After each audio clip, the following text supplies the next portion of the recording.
Howdy there, folks. Welcome into today's video, a 2-for-1 in today's video. This first one is extremely important. If you have never seen this, I'm going to show you a very important video here, essentially, okay? And what this one touches on, it touches on the Bear Stearns collapse and some of the things that happened there. And the crazy thing about this is when you watch this with me, you're going to realize what's actually going on in the crypto industry is a splitting image of what went on in this situation. It's literally, if you take those two situations, it is identical. It's almost scary, okay? So you're going to really enjoy that. I'm going to enjoy reacting to that one with you guys in this video. And then we got a brand new clip out here. You cannot be a passive income investor anymore, says Joe Terranova. So I'm looking forward to getting into that one, kind of giving my opinion on that. I have some pretty strong opinions on this subject here. So I thought this was a good one to react to. Brand new clip there. So I hope you guys enjoy this. Hope you get some good value out of it. Holy smokers, it ain't no jokers. We're about to hit 19,000 subscribers like within the next, I would say, 24 hours, which is crazy because I thought we'd hit 19,000 subscribers at some point over the weekend or something. So we're already there like 4 or 5 days ahead of schedule. So I appreciate everybody for joining me and being subscribed to the channel as always. Also, we got our massive Black Friday sale coming up for the private stock group. So if you want us to send you over the deal via email when that does drop to join the private stock group, private Discord chat, and get access to everything, check out the pinned comment down there. It'll also be linked in the description. Alrighty, guys, let's get into this. This is about Bernanke. This is about Bernanke. He has to be on that call. Forget the investors. The investors are going to do, if Bernanke listens, Bernanke needs to open the discount window. That's how bad things are out there. Bernanke needs to focus on this. Alan Greenspan told everyone to take a teaser rate and then raise the rate 17 times. And Bernanke is being an academic. It is no time to be an academic. It is time to get on the Bear Stearns call. $109 Bear Stearns there. Listen, open the darn Fed window. He has no idea how bad it is out there. He has no idea. He has no idea. He has no idea how bad it is out there. And he's talking about Fed Chairman Ben Bernanke at that time, who's basically the Jerome Powell of this day. Cramer. I have talked to the heads of almost every single one of these firms in the last 72 hours, and he has no idea what it's like out there. None! And Bill Poole has no idea what it's like out there. My people have been in this game for 25 years, and they are losing their jobs, and these firms are going to go out of business, and he's nuts. They're nuts. They know nothing. Cramer. By the way, if you don't know who that is, that's Erin Burnett. She ended up becoming I believe she ended up becoming an anchor on CNN after she left CNBC, if I recall. This is a classic clip of Jim. Now, one thing I'll say, I know Jim gets a lot of hate over time, Jim Cramer, right? He was 100% right about this portion of it. Unfortunately, there's another clip I'm going to play for you in just a moment later on in this video that he's actually remembered by. And he gets a lot of crap for still all these years later. But this part, he was 100% right on. And he was ahead of the curve, actually, in this. He saw this, what was the demise of the housing market and what was coming, actually, way before most people realized what was coming. So, unfortunately, history doesn't really give him his flowers for that. But he was 100% right on this portion of seeing things before most folks did. And I would say, when I say most folks, I mean 99.99% of people. Like this since I went 5 bid for 500,000 shares of Citigroup when I got hit in 1990. This is a different kind of market, and the Fed is asleep. Okay, but here's the thing. Well, Bill Poole is a shame. He's shameful. Hold on. I know he you're ought to go and read the Hold accredited home document. At least I read the darn thing. Hold on. I know you're passionate, and I hear you. But at the same time, a lot of people are saying this is, there's certain types of mortgages that aren't available. There are all sorts of issues. You can't get a darn loan if you're rich like me. But Cramer, if he did what you said, which seems to me from the way you just explained yourself. Cut the rate. Open the discount window. Okay, cut the rate. If he comes out next week and cuts rates, relieve the pressure. You're going to have, that's going to cause Armageddon. No, we have Armageddon. I wouldn't try to cause it. We have Armageddon. In the fixed income markets, we have Armageddon. No, but that's not what they say. We have Armageddon. They say, even when I've talked to a couple bank CEOs, they don't say it's Armageddon. Well, they say it's repricing. They're very firm about that even now. Oh, great. Okay, well, let them be calm and then have them call me on the way home like they do every night and tell me, Cramer, what are you going to do about it? Are you going to help us? Are you going to help us? Are you going to stand on the sideline like everybody else and say that it's fine?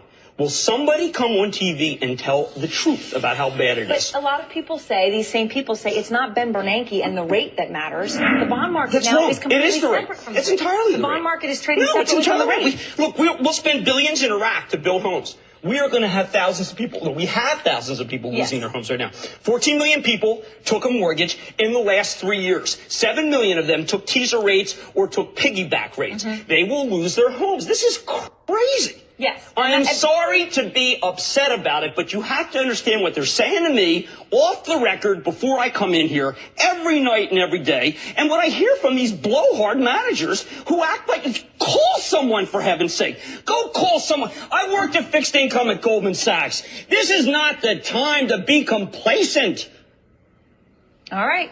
I mean, Jordan, sometimes I wish I didn't know anybody so I could just sit here and say, you know what? Just go buy some Washington Mutual and take that yield. Unfortunately, I know too many people and I'm too darn old. You are. That's right. It's been a hard week for sure. Older now, Jim. So, I always try to be fair and balanced whenever I look at anybody, right? And obviously Jim Cramer, get some hate out there, and part of it because he jumps off of stocks, that he might have been riding when they're like near 52-week lows, and a lot of times he's all behind a stock when it's hitting 52-week highs and those sorts of things, right? But you got to give the man his flowers for that call right there, because once again, he saw massive problems, and obviously that's the most animated you've ever seen Jim Cramer. You'll never see a video of him being crazier and like more animated than that particular video right there. And he saw that before anybody, he was in like a full-scale panic mode there before the market had even realized we're going to need a panic or anything like that, right? And so, like I said, I think he deserves his flowers for that, and I think it's important we don't forget that he did get that portion 100% correct there. Now Bear Stearns is at $64 at this point in time. Bear Stearns, as the firm has been buffeted by constant rumors of a looming liquidity problem, Bear maintains that its balance sheet, capital positions, all strong. The stock, which rallied yesterday, still down 17% over the last 5 trading sessions. Joining me now first on CNBC is Alan Schwartz. He is Bear Stearns' president and CEO. Mr. Schwartz, thanks so much for being here this morning. Good morning, David. Good morning. Let me start off with this broad idea that's been in the market now for a few days and pressuring your stock, namely that new counterparty risk is something that a number of firms on Wall Street no longer want to take in terms of dealing with Bear Stearns. Is that true? So by this point in time, CEOs got to come out and do interviews on CNBC, because there's a lot of pressure now at this point in time on Bear Stearns. Their share price is starting to collapse. There's a lot of worries about liquidity and what we're going to get into here. And what you're going to hear play out here is literally identical to what's actually played out in the crypto market. It's just on a lower level, not as many people paying attention to it, and obviously not as dramatic. It's not true. There's been a lot of volatility in the market, a lot of disruption in the market, and that's causing some pressure administratively on getting some trades settled out, but we're working hard getting that done. We're in a constant dialogue with all of the major dealers and the counterparties in the street, and we are not being made aware of anybody who is not taking our credit as a counterparty. All right, so when I'm told by a hedge fund that I know well that last night they tried to close out a mortgage, a credit protection mortgage position with Goldman Sachs that they had bought a year ago, Bear was the low bid, and I'm told that Goldman would not accept the counterparty risk of Bear Stearns. You're saying you're not aware that that would be the case? I'm not aware, and on a specific trade from one counterparty to another, and where you're a third party, we have direct dealings with all of these institutions, and we have active markets going with each one, and our counterparty risk has not been a problem. Why is all this out there to begin with? I mean, what do you think is causing these rumors? The stock yesterday recovered after being down as much as 11%, but as I said, it has been quite weak. The company has denied, and you're saying here there are no problems. So where does all this come from? Well, it's very hard to say. Why do rumors start? If I had to speculate, I would say that, last week was a difficult time in the mortgage business. There was talk about problems at GSEs. There was certainly some problems with some funds that were invested in very high quality instruments, but on a lot of leverage, and there were some problems there. And, some people could speculate that Bear Stearns might have some problems in there since we're a significant player in the mortgage business. None of those speculations are true, but it's a market that... it's okay, David. So I don't know where the rumors started. Maybe I could just say this. I think that, part of the problem is that when speculation starts in a market that has a lot of emotion in it and people are concerned about the volatility, then people will sell first and ask questions later. And that creates its own momentum. We put out a statement, I did, that our liquidity and balance sheet are strong. Maybe I should expand on that a little bit. Well, yeah, why don't you? I mean, when you say something like that, give me some examples. You and I had an interview about 2 months ago. Before he gives examples on why Bear Stearns are strong, which we're going to see how strong they really are in just a moment. What you just heard there is exactly what just played out in the whole FTX situation. Did you hear what he just said there? He says, these rumors come out, and then, people obviously kind of sell first and ask questions later, right? And we just watched this play out, literally. And the next thing you know, all of a sudden, FTX is like, in terms of their non-U.S. business, they're all of a sudden getting bought out by Binance in a snap of fingers off of rumors that came out just a few days before. So what you see is in the crypto market, this plays out actually much more quickly. It's literally almost identical of like these rumors start, people start selling some sort of either derivative or asset in the crypto space. It can be a certain coin, sells off super hard. Remember the Terra Luna situation, right? Now there was this FTT thing. There's been many of those.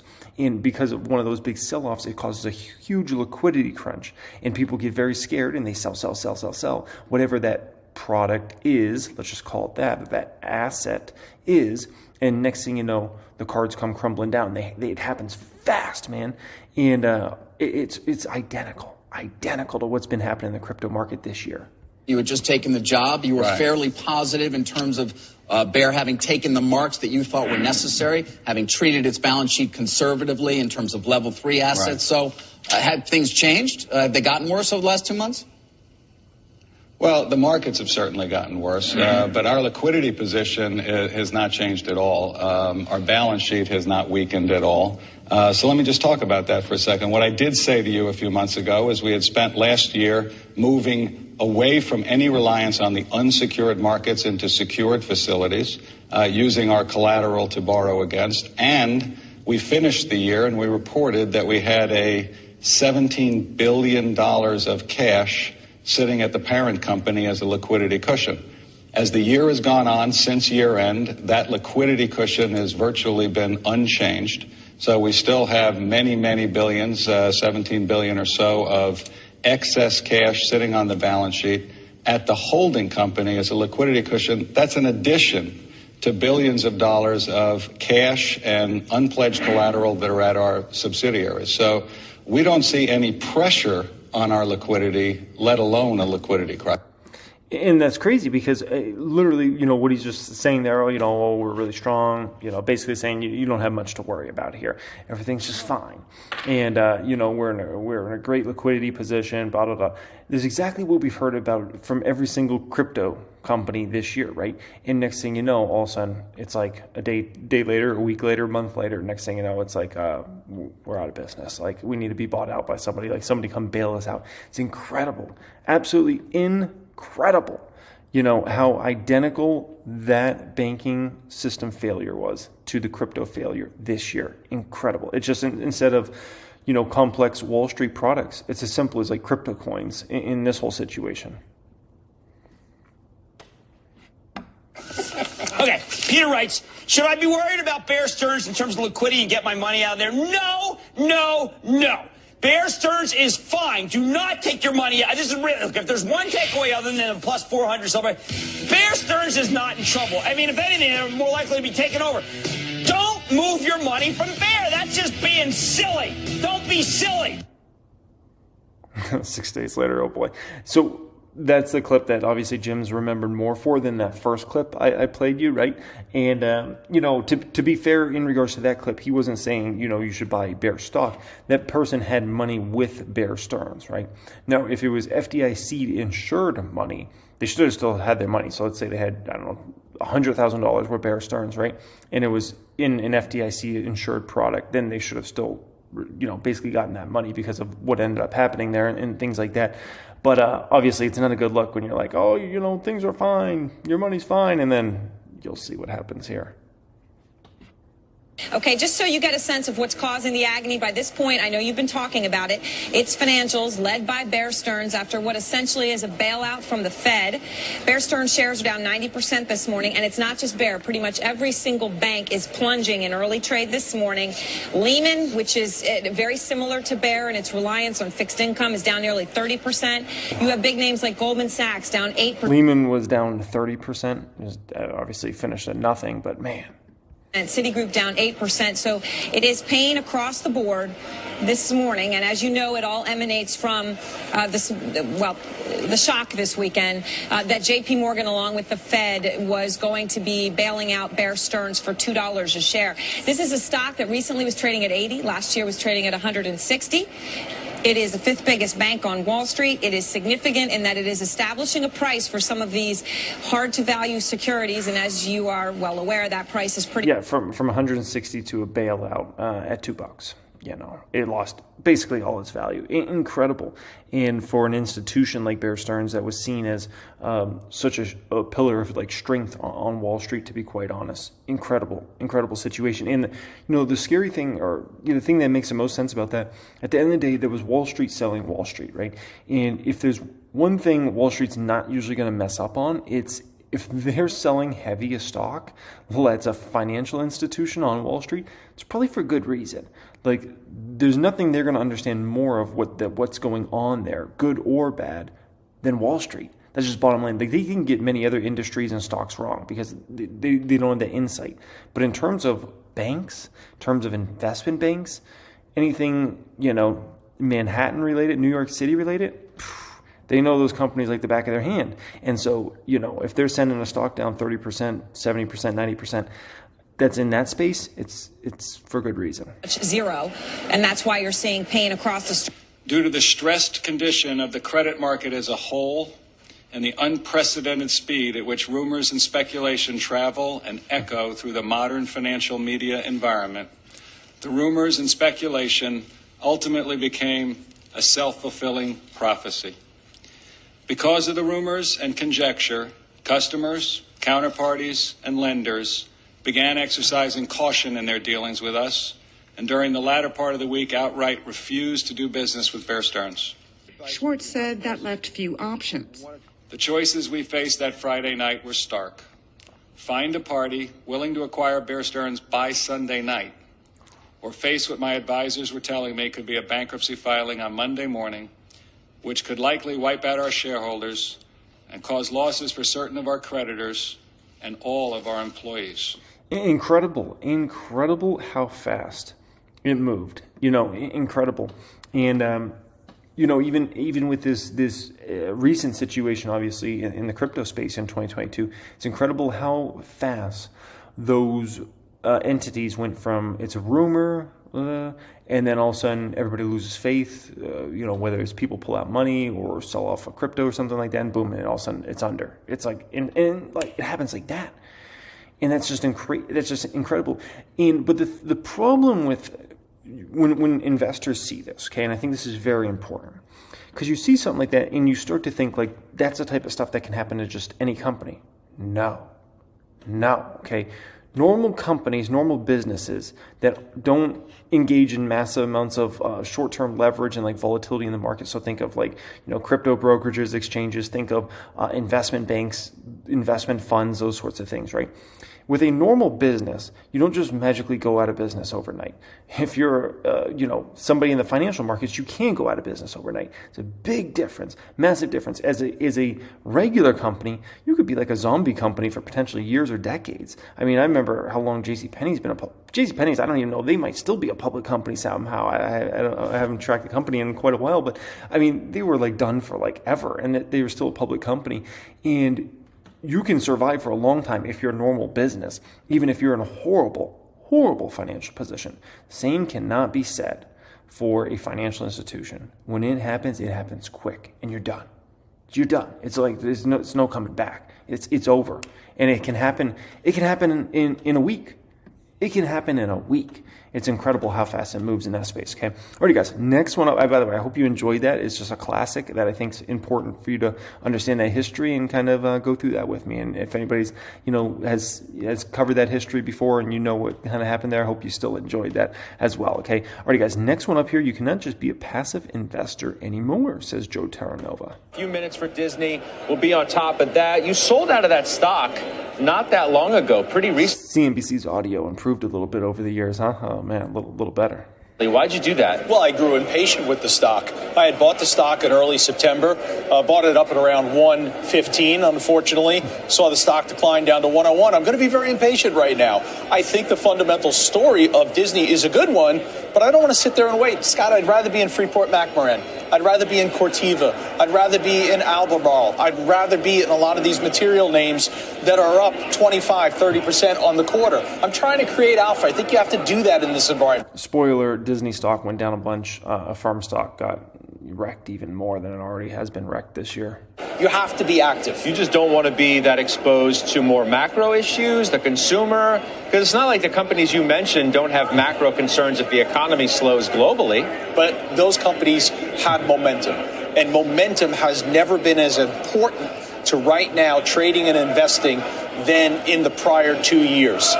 You're talking about stocks. You talk about Disney. We all know the story's good. We know Dan Loeb's there. Dan's going to get it done. You and I both know that. But how long is it going to take?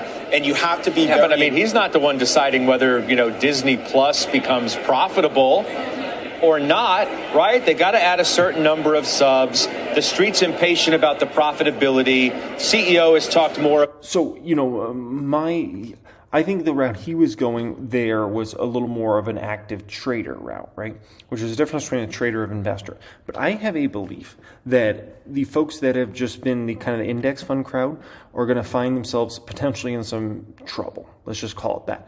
And the reason being is, with the index funds, you had like 12 years straight, basically 12, 13 years, where you could just throw money in an index fund and make a bunch of money. It was phenomenal. And as long as the market just goes up almost every year and up and up and up, it's like index fund is so easy and I get my great returns and blah, blah, blah, right? But what happens when we have a market that's not just going up? Well, then you're in a situation where you got to ask, okay, well, is the market going down in a massive way? Well, if the market's going down in a massive way and everything's deteriorating really rapidly, then you can obviously make money on put options, shorting stocks, things like that. But what if that's also not the situation? What if you're just range bound for a few years in the market? That's where things get interesting. Because in a range bound market, which I think is a potential to happen over the next 1 to 2 years, doesn't mean it's going to happen, it's a potential to happen, is essentially a lot of folks' worst nightmare. Because there's, a lot of people like it when the market's going like this or going like this, but not like this, okay? And what you're going to find is if we go into that sort of market, there's going to be some stocks that do unbelievably well. There's going to be some stocks that do unbelievably bad. And it will be based upon where those companies' revenues, margins, cash flows, and net income go. And are they improving and showing big improvements over the next 1 to 2 years, or are they getting much, much worse? And what we're going to actually watch and we're going to witness over the next 1 to 2 years is certain companies, margins, revenues, profitability is going to go like this up, and certain companies is going to get far worse over the next couple of years. And the ones that get better, their stock prices will thrive and they will do very well even if the market's flat, while other stocks will falter, okay? Now, let's say that would just happen for the next 1 to 2 years. What happens if that was for the rest of this decade, right? That's why I always say putting in the work, it pays off over the long term. In the short term, sometimes you can get tore up, absolutely. But as with everything in life, the ones that put in the most work get the most out. And it's always the way it works. I could sit at a poker table with 8 other poker players who are exponentially better than me. They're all the best in the world. Daniel Negreanu and Phil Ivey and whoever else that's a poker legend. I could still beat them in a poker game because maybe some luck happened. But I will guarantee you, if we play poker every night for a year straight, I will have $0 left. Zero.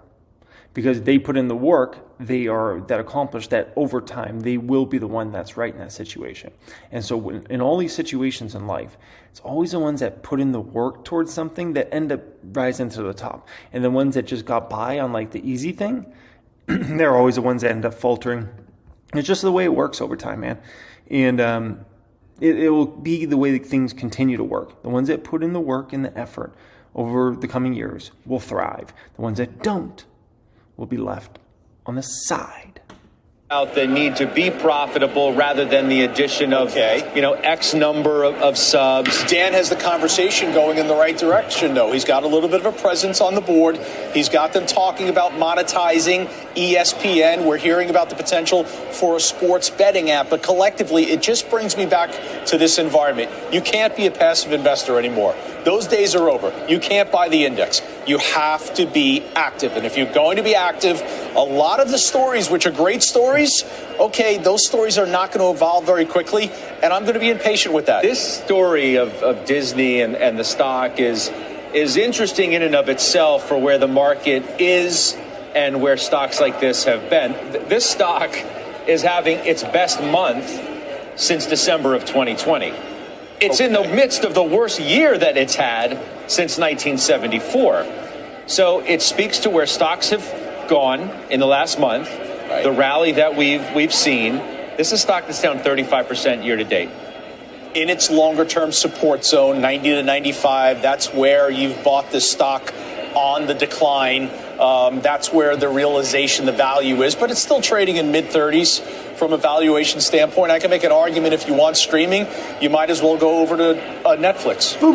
So let's just spin it forward to the market itself as we wait, which we think is going to be about 90 seconds or so before we actually get the numbers and the commentary that all of you are obviously waiting for. This is a midterm March higher. And then we got Gridlock rally. Gridlock rally? Gridlock rally, but let's remember it's 2022. So what can go wrong will go wrong. Middle of the day, you had the crypto news. That shook market sentiment, really, Scott, more than anything else. Market kind of shook it off. Overall, you need good behavior from the 2-year Treasury, and you also need the tax loss selling in mega caps. You need that to abate. No, I'm glad you mentioned all of that. I mean, the dollar weakening today, rates coming down over the last few days, obviously a boost for... There definitely can be some tax loss selling in some of those big cap stocks. We actually saw this play out last year with the small cap stocks. It was interesting. And I talked about this a ton. If you followed me last year, it happened in the small cap stocks. And it's not really happening this year. Actually, a lot of the small caps have started to come back stronger and stronger as we're kind of times taken on here. But yeah, I definitely see that in some of those large caps. Makes a lot of sense. The tax loss selling is interesting, is what Gunlock and I talked about out in Denver, which he said is one of the principal risks between now and the end of the year. You've made the point as it relates to mega caps, which you just mentioned, that the market can't do well without them. No. Midday today, you came in here up on the balcony and you said, don't tell me that mega caps don't matter. You looked at the internal direction of the market on an intraday basis to suggest that they matter as much as they always have.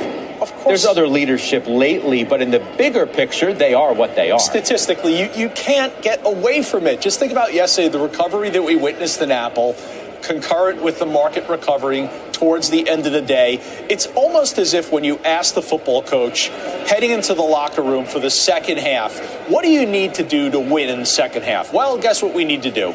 We need the treasury market to participate.